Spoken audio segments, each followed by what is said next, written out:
The Calm Before She Wrote, episode 2. Uh, the title of this vlog episode is The Pain of Joy. So, when I graduated, I, of course, got down here eager to begin what I had went to school for.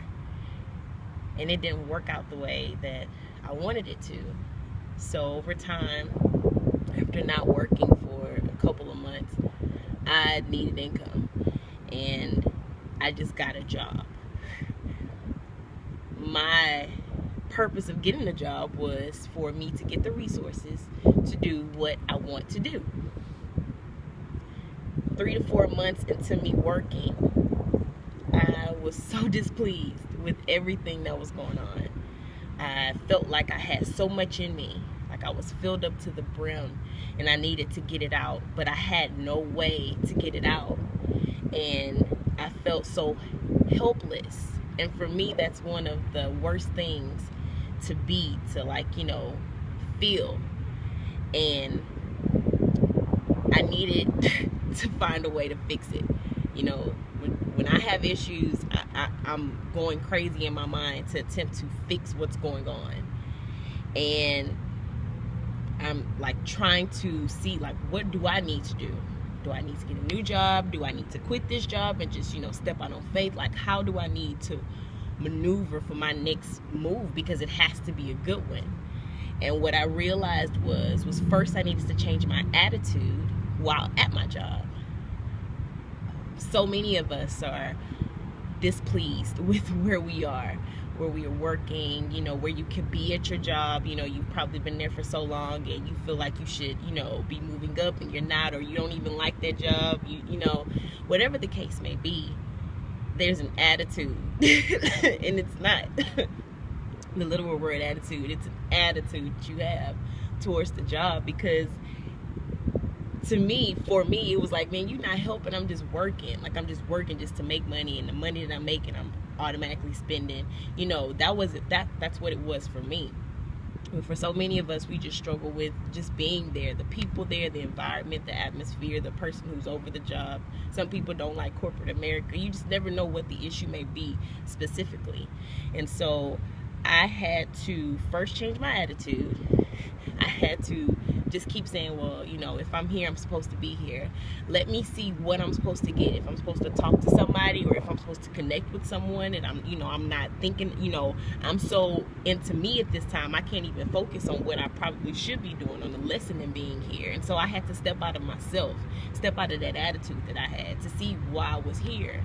And once I did that, I realized that not only people were affected by my attitude, and they were affected because of the spirit that I carry, they also, the next step for me was that it made me want to do what I initially loved to do, what I had set down and said that I would come back to and never had come back to. So I began to work on what I loved, what I felt like I was here to do, whether that was before I went to school and I stopped doing it, or whether that was in school and I realized that I was actually good at it. And whatever it was, I just began to do it. Whenever I had time. If it was 30 seconds, if it was a minute, if I was in the car by myself for a second, or if I could write for 5 minutes, or even if it was a few sentences, or if it was a post, I just began to do it more, so it became something that was a part of me. See, the thing is that the thing that you love to do, your purpose, your calling, what you're talented is a part of who you are. And so in it being a part of who you are, if you neglect it, it only dies. Or it begins to stink really bad.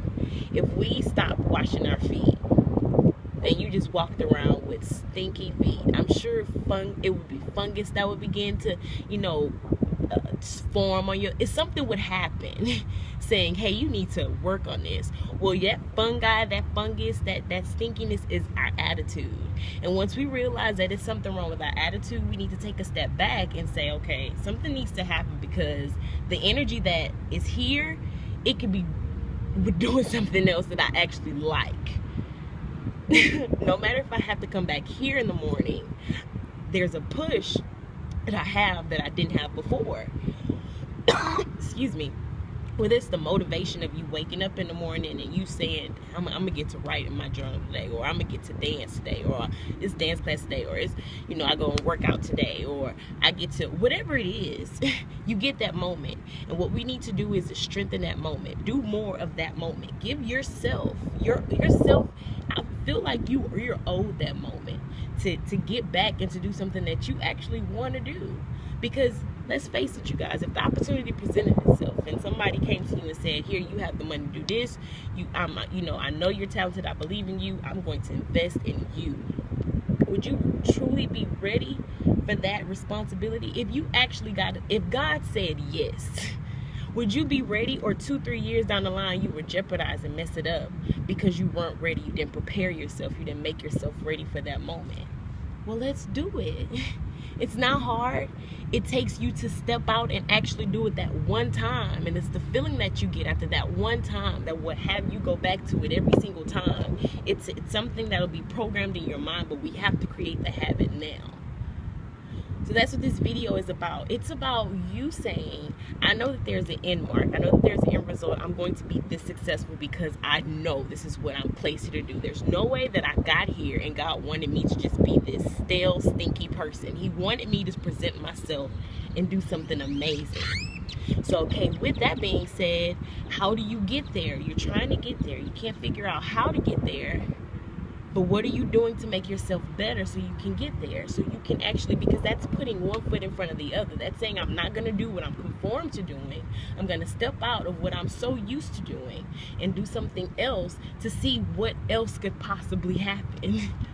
I'm going to be that bold to do that, that courageous to make that move to do that. That's where you start. And I don't really know where it's going to take you because, look, I'm traveling that road right now. If I could sit here and tell you that I'm at another job at this time, I really wish I could, but right now I'm not. I'm still at the same place, but look what I've done with my time.